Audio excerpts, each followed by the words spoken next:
So Amanda, do we know, are there people in the waiting? Go ahead and get started. So thank you all. This is the October version of the Spotlight on Faculty Research, hosted by the School of Education and Counseling. And we're excited that Dr. Pratt is here today to talk about the impact and the benefits of using the portfolio assessment edTPA with our candidates. So without further ado, take it away. Thanks, Dave. Thank you guys so much. I really appreciate you coming to this meeting on a Wednesday. It's not the most exciting thing to focus on edTPA. Yeah. Ooh, on a random Wednesday afternoon in the middle of a pandemic. All right. But I am actually kind of interested in this, and apparently you are too. So let's get started about exploring the benefits and limitations of edTPA.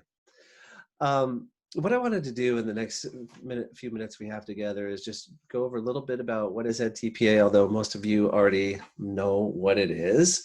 So we could go over that quickly, but get into the research. I've looked very deeply into the research in terms of the benefits and the limitations of this kind of a fairly new assessment and really new for us. But then I also did some research myself and did a survey and also some focus group interviews of candidates that have experienced edTPA to see what they had to say. And then I just wanted to have a few minutes at the end to reflect on this, how it's going and what we could do to make it better. Real quick, for those, all of you pretty much know what edTPA is because I know all of you very well. So I was going to ask you what you thought it stood for, but I did ask students once, and I did get a response from a candidate that said, total pain in the ass. Is that what TPA? Is this edTPA a total pain in the ass? And I'm like, no, not exactly. So the TPA actually stands for the Teacher Performance Assessment. And you guys already know that it includes, it's supposed to be what good teaching is about and related to the three areas of teaching: planning, instruction, and assessment. I'll go over this quickly. It's performance. The way I'd like to explain this is it's nice that it's a performance assessment, right? It's like a portfolio of work, of artifacts related to teaching. And so it's the video of you teaching, it's your lesson plans, it's samples of student work. So that's what I like, that's what I appreciate about TPA is it's a performance assessment. And of course, with all good assessments, you have rubrics. And so I like that they're very clear about what's expected in 5 rubrics for each of those areas. So that's my quick overview of edTPA. Some myths about it though, that you probably already know. It's not required for licensure, and some candidates don't really know that, but it is required in a lot of states for licensure, but not in Indiana yet. And it was not developed by Pearson as a big money-making scheme. So it's important that we recognize that this was developed by educators, by Stanford group consortium of teachers and professors that were just trying to come up with a good way to measure teaching, assess teaching. So Pearson does run and manage it. That's why Pearson owns it. And you're familiar with this map, which just shows the states in red that currently require it for licensure as a state, and then all the brown or tan are states that use it, and white is the ones that don't use it. And then Ohio and Alabama and Connecticut were on the way of making it a requirement. So let's talk about research. I love research. It's my favorite. We don't have time in this presentation, of course, to go into detail on each of the studies because I looked at over 70 peer-reviewed research studies specifically related to edTPA.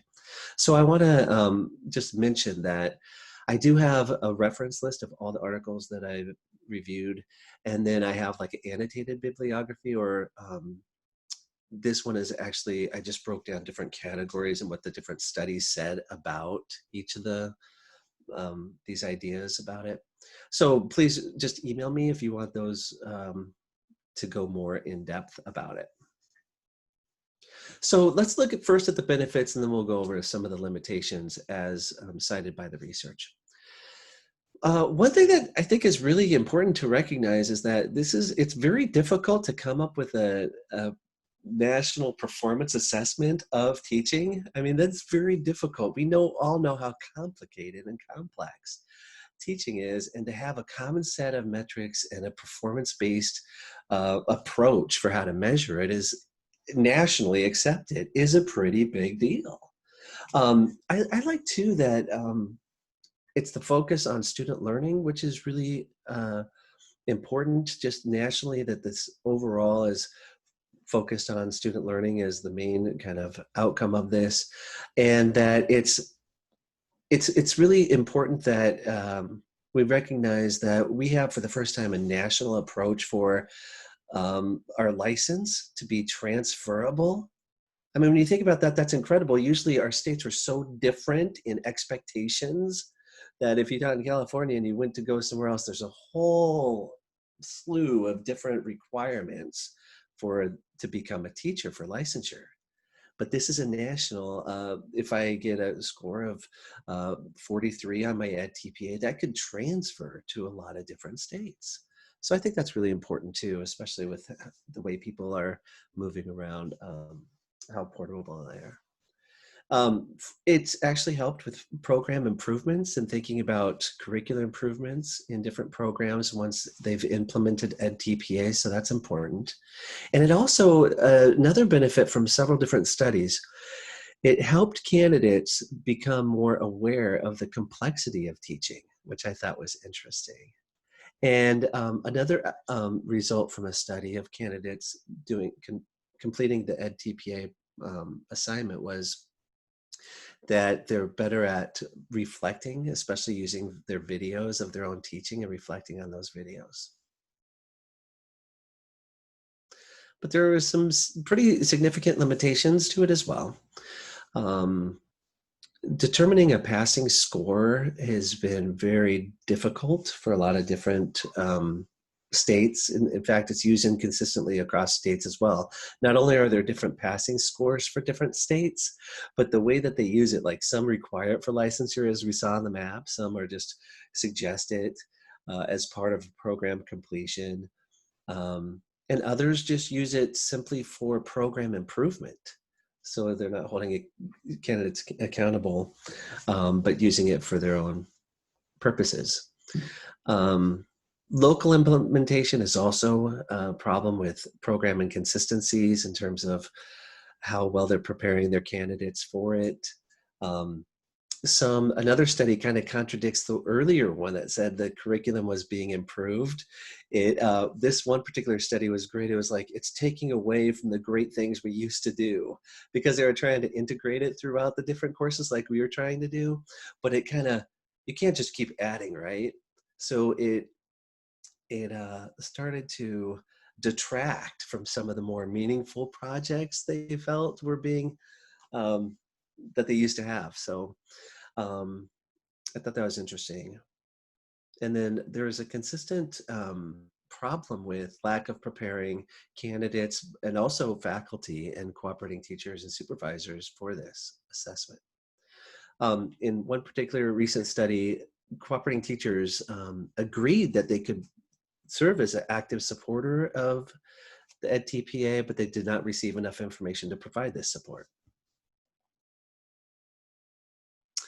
And other kind of broader issues with edTPA is that some studies said that, there's this problem with some outsider kind of telling our program in our context how we should measure good teaching. And so there's this push. It's interesting because we've recently, with CAPE and stuff, moved to more national standards with reliability and validity, but there's another push the other way, which is like the assessments should be developed locally and should be kind of based on the context in which you're measuring those candidates.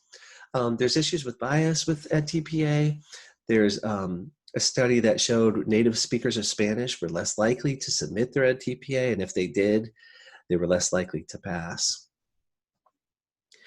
In fact, faculty from Columbia Teachers College objected to edTPA and stated that a letter about voicing those concerns to the New York State Ed office. So it is kind of controversial, even though, and I didn't realize that when I was before looking at the research. Another kind of big limitation is the connection between edTPA and what good teaching is. I mean, I originally thought edTPA was, this is what you do in the classroom, so it's perfect that we're adopting this. But there's this mismatch with, there was a study that did, it was a case study, and the faculty were so confused because they knew this candidate was effective at teaching.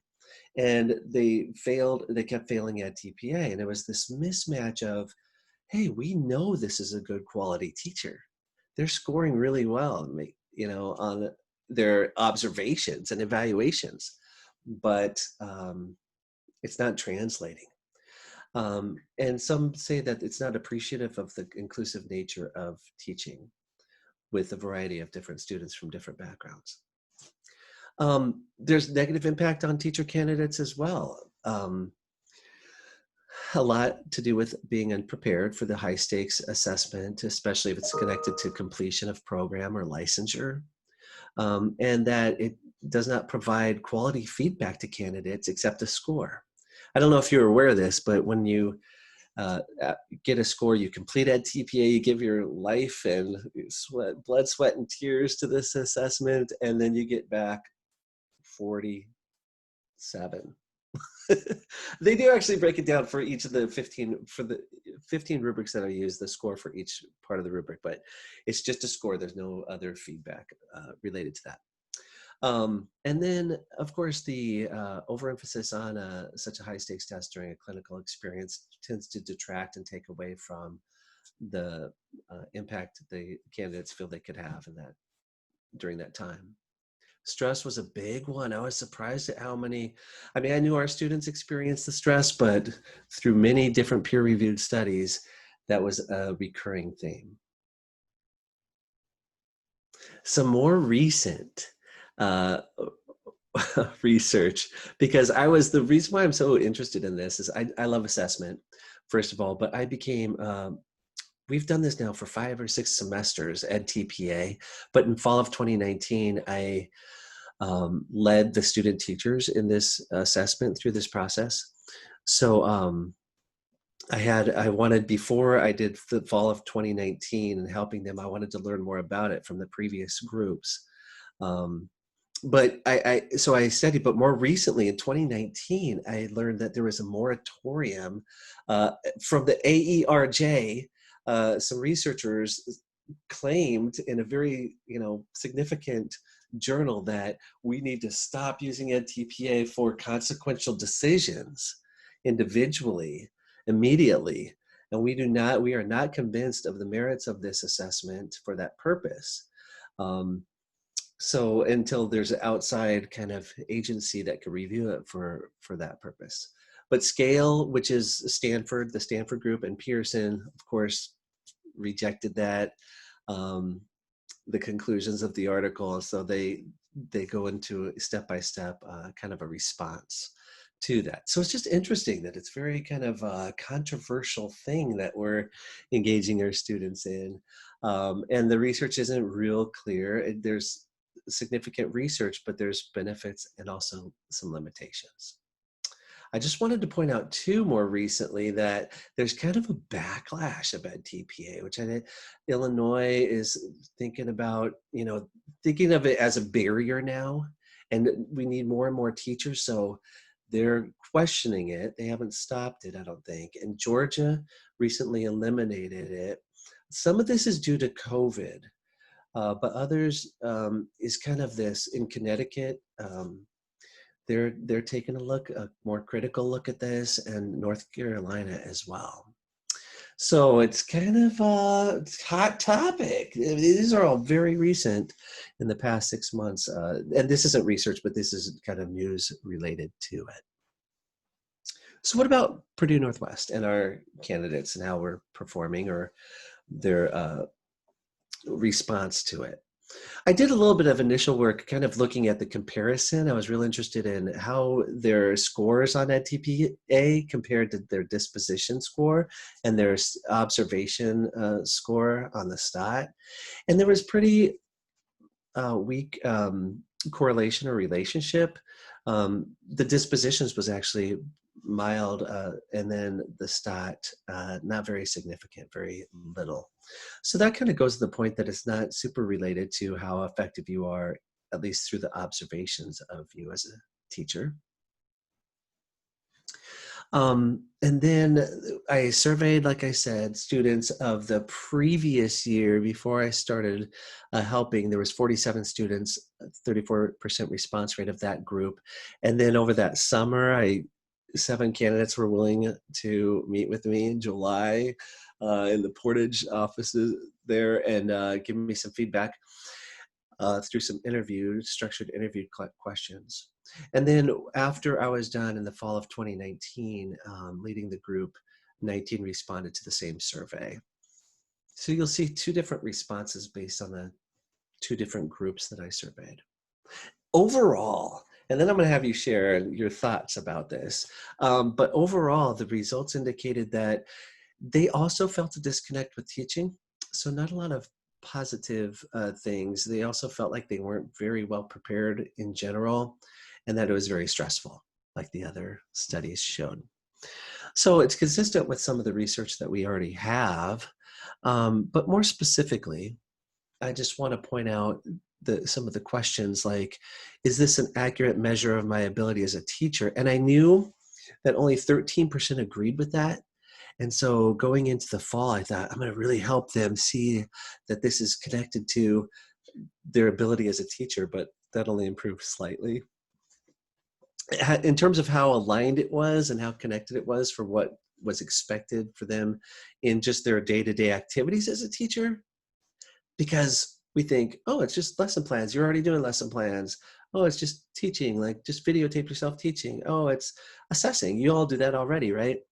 Well, there was pretty low agreement. They saw a little bit more connection in the fall of 19, but still over half did not see that it was aligned to what was expected by their cooperating teachers, right, in the day-to-day teaching. And then in terms of preparedness, I tried to move that up, but I wasn't very successful in getting, still less than half agreed that they were prepared in that experience. In terms of what edTPA is most aligned to during their student teaching, they first said instruction. That is pretty much, that's pretty well aligned. Assessment, but planning, it was interesting, was the least area in terms of aligning to student teaching and what was expected. I was looking at a lesson plan from a candidate and what the cooperating teacher expected for a lesson plan. It was just 4 things. It was actually one of Deb's students.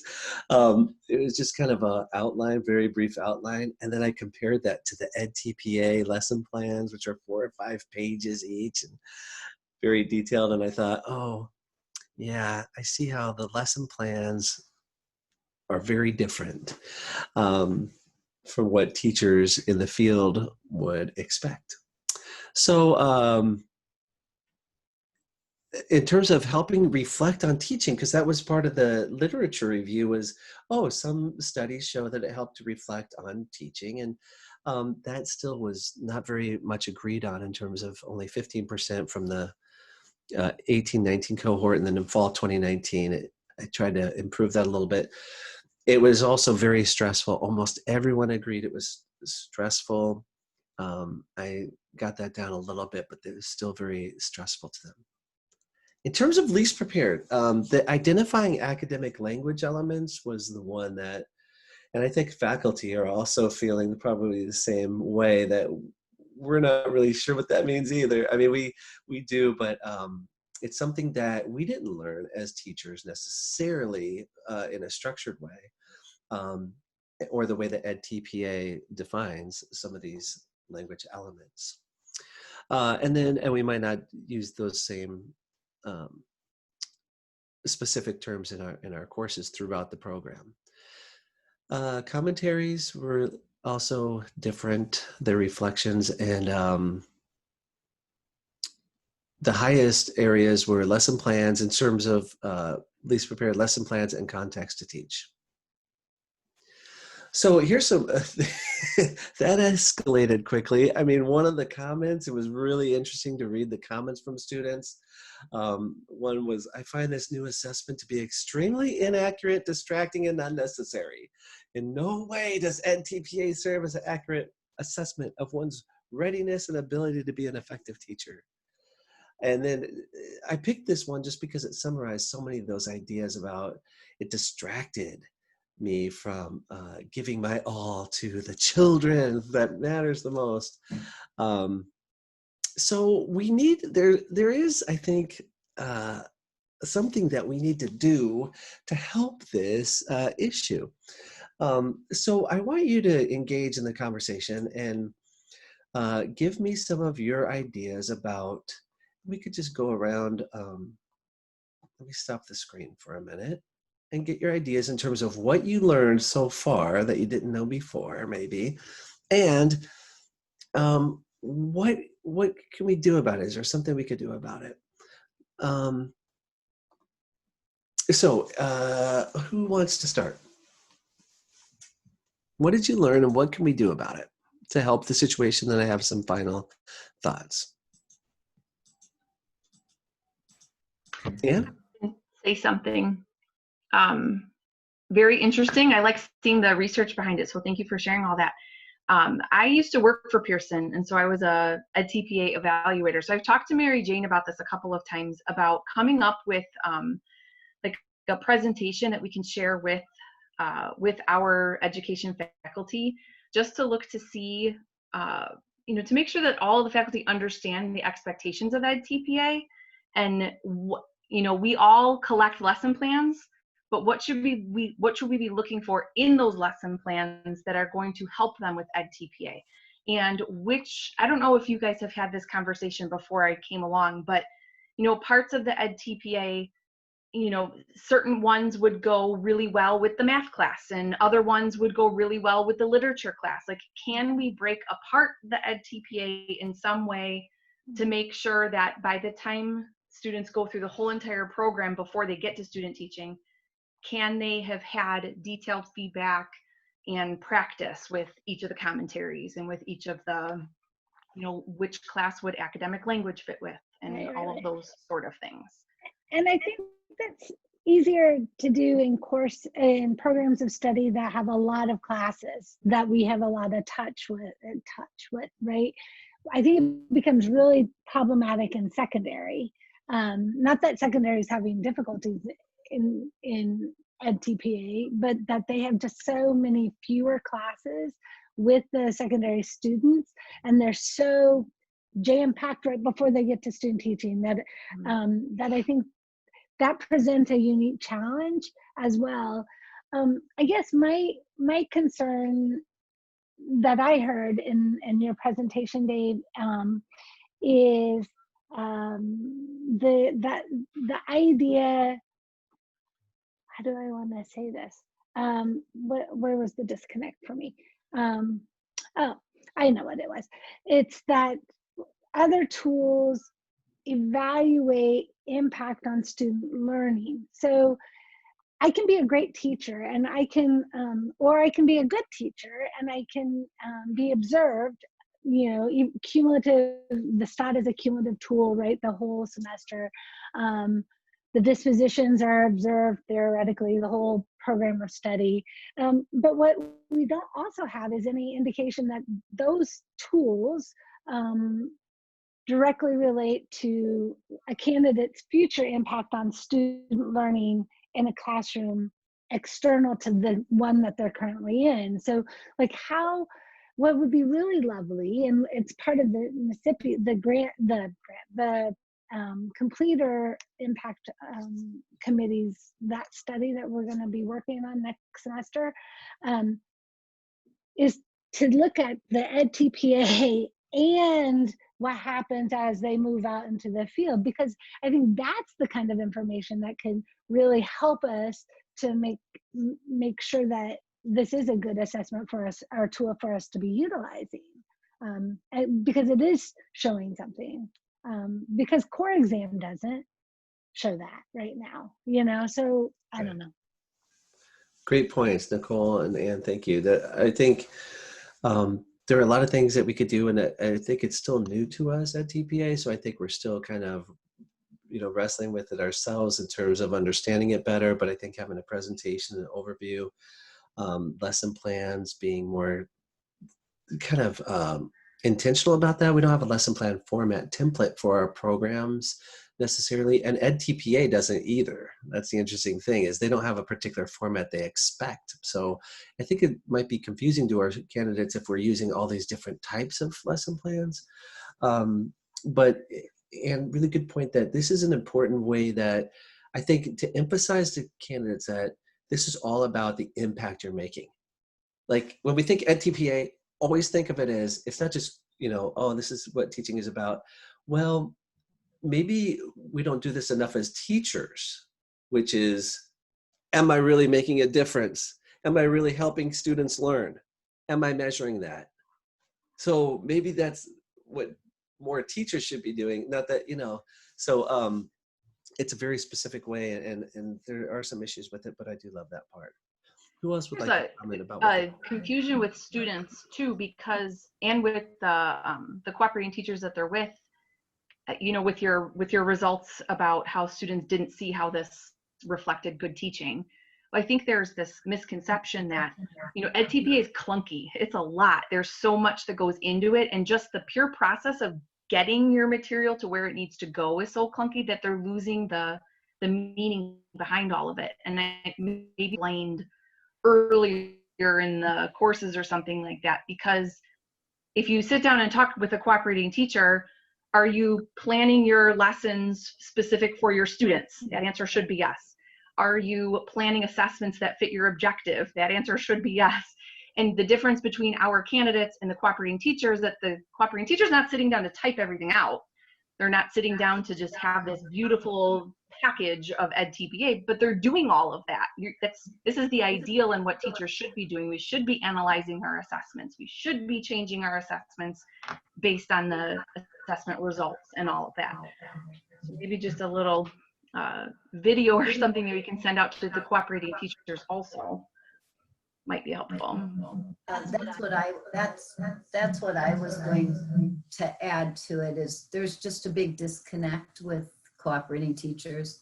And in the experience I have in the field experiences, and then with students that I've had for student teachers, they're not really getting, or we're not getting support from cooperating teachers for using edTPA. They're telling students like, this is crazy, and there's a big disconnect. But Nicole, your point about making sure that it's intentional, we did that in the early childhood program. We mapped it all out and made it very intentional that certain parts of edTPA were presented from beginning of the program to the end of the program. And I know we don't have a large number, but our scores are very high, or I shouldn't say very high, but our scores are higher in the early childhood program than they are in the elementary program. And I do think it's because if anything, they've become familiar with the language. So they're not so scared when they're trying to read through what they have to do. They've heard this terminology before. Go ahead. So I really appreciate the research, Dave, and I'm going to ask you for copies of all of the annotated sources because I think it's really interesting. I do think we need to do greater alignment, and I think that part of why alignment in terms of language, I think part of the benefit is that I have some big critiques of the edTPA. And I tell my students that the more critiques you have of an assessment system, the better you need to know it inside and out so that you can figure out ways to do workarounds. So one of the things I've kind of created a document for my secondary students that says, this is the language and this is what I mean by it when I'm using this, and this is what it looks like as an example. I haven't fully integrated that with edTPA, but something that even says, this is what we mean. I'm not going to change this to edTPA, but when you get to edTPA, when they say this, this is what you should be referencing, kind of to help students move Like the across it. crosswalk. It's like, well, Crosswalk. it's a little bit of code switching too. But it's also a crosswalk with critique, right? So like I read, there's a new journal of disability studies teaching, and they said that the edTPA actually moves away, Dave, as you mentioned, from inclusive teaching, because you have to individualize any differentiation as opposed to doing universal design for learning, which wouldn't map as well in terms of the ability to reflect. So if we know that, we can say, if this is what you're trying to do, you just have to explain it differently on edTPA. So you can still have this ideal, but you might need to make it look more like this to meet the objectives. So I think it was helpful to hear where they're feeling overwhelmed. And then I promise to be quiet. But my last concern is, I wonder if we have any data about students who are working, because I think that our students in particular, if they're working, and I know they're not supposed to be, but I also know many of them have to, if they're working and trying to do student teaching in edTPA, what impact that has. And then in the elementary, because they only have 8 weeks in a particular space before moving, what impact does the time in space have? So I would just be interested in looking at those two things. Yeah. So I mean, one of the things, Kelly, I just want to interject here is we don't and can't disallow them from working. So Yeah, I know. we never say don't work. And we can't disallow it because well, I can't support them all. So so there's that piece. And I think that's an interesting I can't. I can barely support myself. So it would be interesting to talk about time management and how those students manage the tasks of it all. And that includes student teaching, Right. not just edTPA, but the whole kit and caboodle. And then what was the second part? I didn't write that part down. Do our LED students, do they get less time, or does everyone have the same? So everyone has the same time? Yeah, it's the same. Okay, so everybody, that the time frame is universal. Like, here's when everybody's supposed to submit. The difficulty is, and I think Dave, maybe you are going to talk about this, I don't know, but like a lot of them aren't able to meet that time frame. And then what does that impact? Okay. So again, I think that could help us with like what kinds of supports we would want to include, or those crosswalks. And I really like this idea of a crosswalk with critique. I think that's a really, really lovely way of thinking about it, Kelly. So I'd be interested in seeing what you've done already, and then what and how it could be molded using the information that Nicole is talking about, right? Like, that could be really cool. And I know Julie has been religiously attending these workshops that have been put on now by Pearson, but focused on kind of the emerging research around edTPA and some best practices. And so she's got, Kelly, I don't know if she shared that with you in the secondary group, but there's some specific handouts about languaging and things like that. And I don't know if those are helpful, but we can share that information. We'll send that out with the What to Know from the OPO about those webinars if anybody wants to begin to attend those. Thank you guys for participating in that feedback. That's really important for us to be, and I know Kelly, you have to go, but I wanted to conclude by just sharing a few of the suggestions that I think, based on the research, can help us in the future.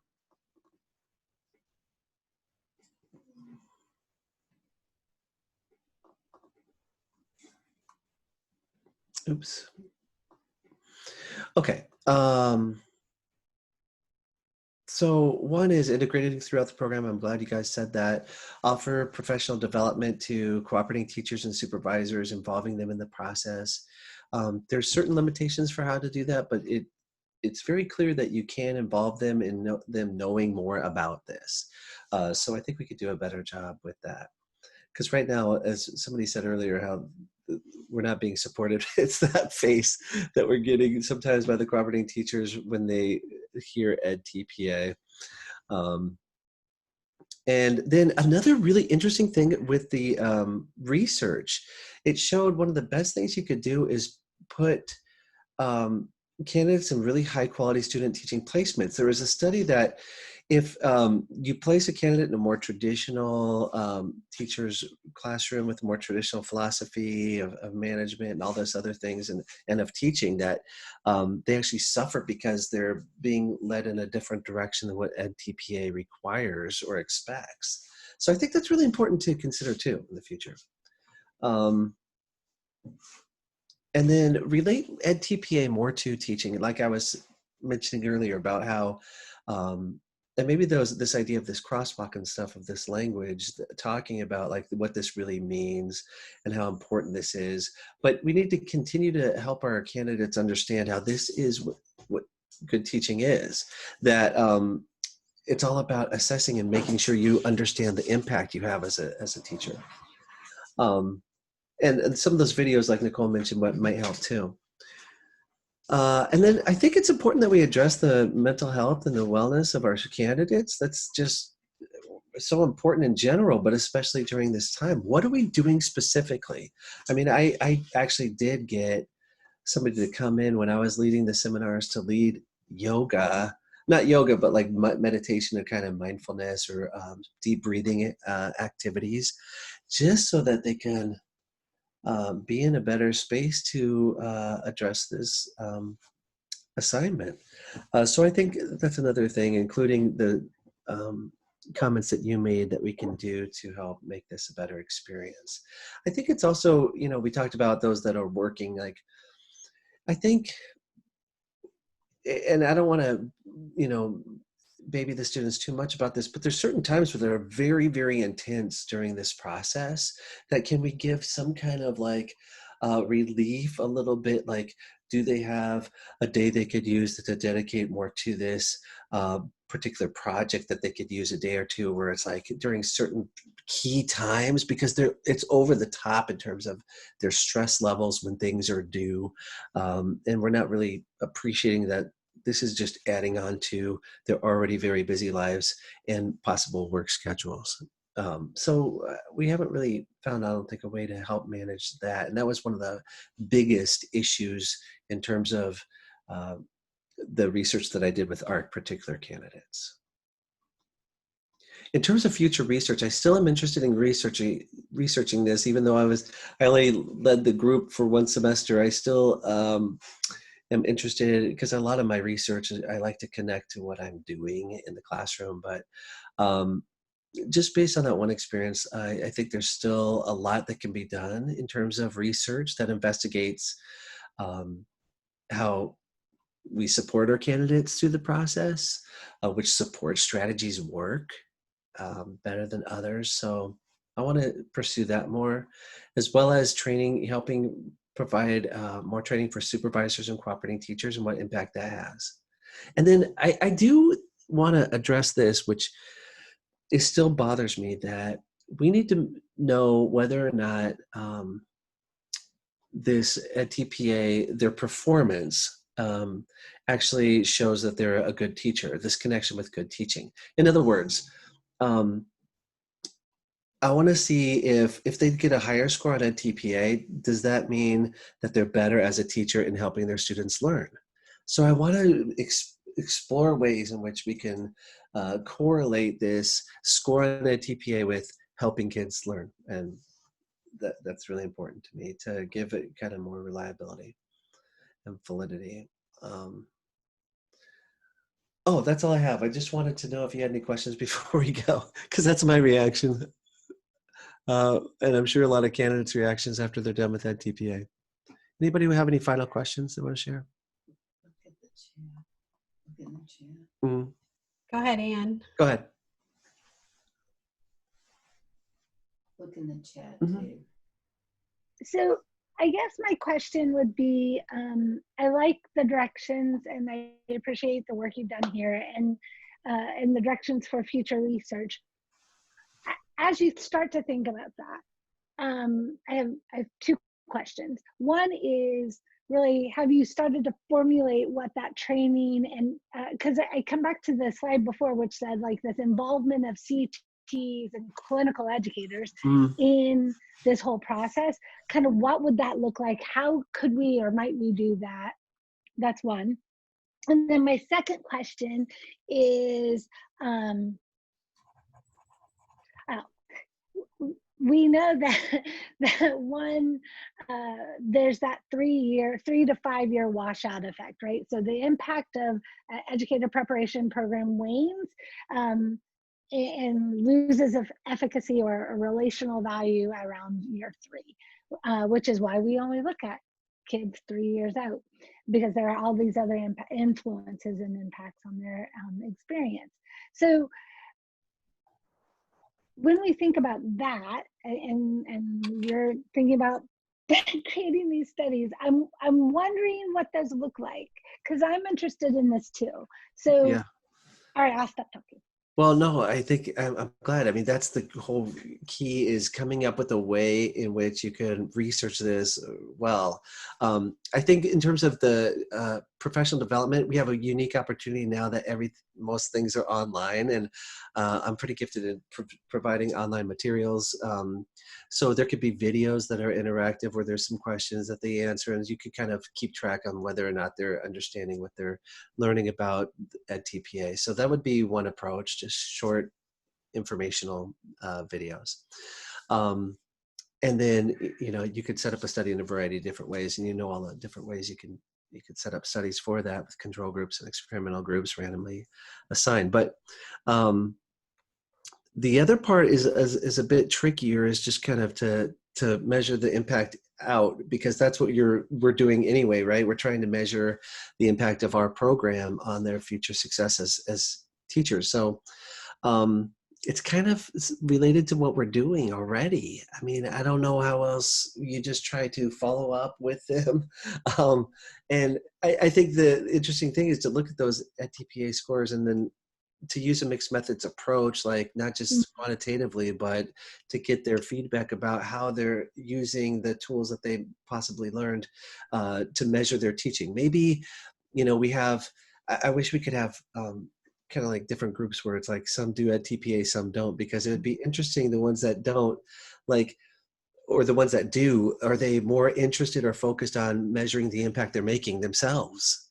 I mean, even in a case study kind of approach of a study, that would be very interesting to research, versus those that didn't have that experience of edTPA. So Yeah, I think that's an interesting, like doing a randomized, true experimental design, right? I mean, of the population, and then assigning to different treatment conditions and seeing what happens, and then following them longitudinally. The difficulty always is in the longitudinal piece, right? Because they just kind of get married or just disappear or move states or whatever. So I think that's really interesting to me to think about. And this idea of, now that most standard student P12 kiddos are, most of their standardized assessments are measured on growth now, I think that is even more exciting about how we could look at that ability to impact growth over time. I think that could be really cool. that's true, and doesn't necessarily involve as long of a term, just because they're getting that data kind of more frequently. And I thought more about the impact of informing cooperating teachers and supervisors with edTPA, and you could do that very easily, because you can give the intervention of that professional development to some and not to others, just as a way of testing the process to see what impact it has on the candidate's performance. So, involving certain cooperating teachers or supervisors more than others through this more intense video training of it and having them become more aware of it. What does that translate? Does that impact how the candidates feel about it, both in terms of just overall positivity levels, but also in performance levels? I know we're running out of time, so you could cut off the conversation if you need to. Anybody else want to have any final thoughts? Adasa. I just have a general question, and now that Nicole is here and that I know her history, it's even cooler. Maybe not cooler, but my general question is, why do they not provide like specific qualitative feedback to candidates? Do you know why that is? That's a really good question. I was a scorer as well, which really helps. I would encourage anybody to be, all faculty should really look into, or cooperating teachers too, or supervisors, to become a scorer. It's the best way to really understand what you're taking these artifacts and you're filling out the rubrics. It would be helpful, I think, to be specific in providing comments in addition to the score. But what I've read the research on this, and then also from Scale and Pearson, the feedback is the rubric. In other words, if you look specifically at a 2 in a particular area like assessment, and it's telling you exactly what they're looking for, or what the score of 2 means. In other words, your score, if you look at the rubric, so when you get the data back, and for you, Hadassah, you're seeing these scores, you're like, wow, that's no feedback at all. But if you take like the 1 or the 2 or the 4 that they get, and then you look at the rubric language, that is the feedback. That's all. That's kind of how I interpret. So they kind of like front end it, where they give you, it's so specific, like you shouldn't need any feedback. Okay. Yeah, the feedback is in the score because it's for each of the 15 area rubrics that I used. And just the exercise of having people look at those rubrics in full detail would be pretty eye-opening too, because there's a lot of like, in the rubrics, there's a lot of the word and or, and even that tiny little thing can knock a student from a 4 down to a 1 if they didn't pay attention to that word and in the rubric. And I don't know, Dave, how you were trained, but like when I was trained to be the scorer too, everyone starts with a 3. And for me to give someone a 4 or give someone a 2, I really have to justify the reasons why I'm giving them 1 up or 1 down from a 3. And to tell the candidates too that,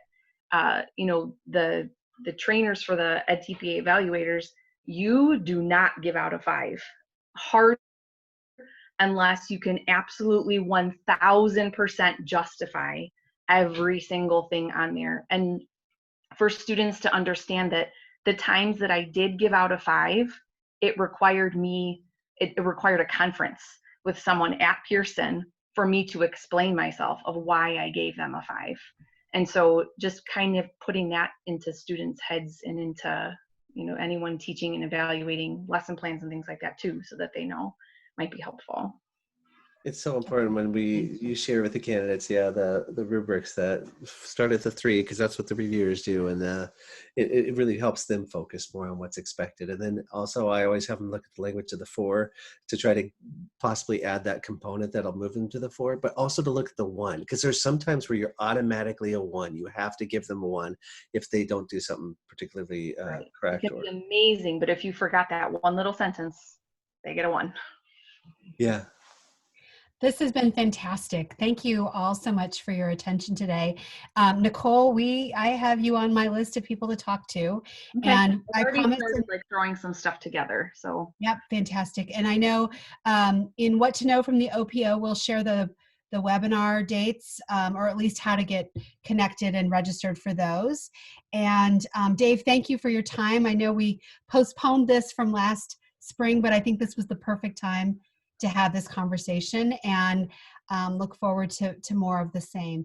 Next month, just a little preview, we have Jill Pittner, who's not a faculty member at PNW, but she's the executive director of the National Center on Teacher Residency Programs. So she's going to come and talk to us about teacher residency and some research and the research questions that they're exploring around teacher residency. So spread the word. We'd love to have some of our community partners, our school districts involved in that conversation as well. So have a great afternoon, everybody, and I'll look forward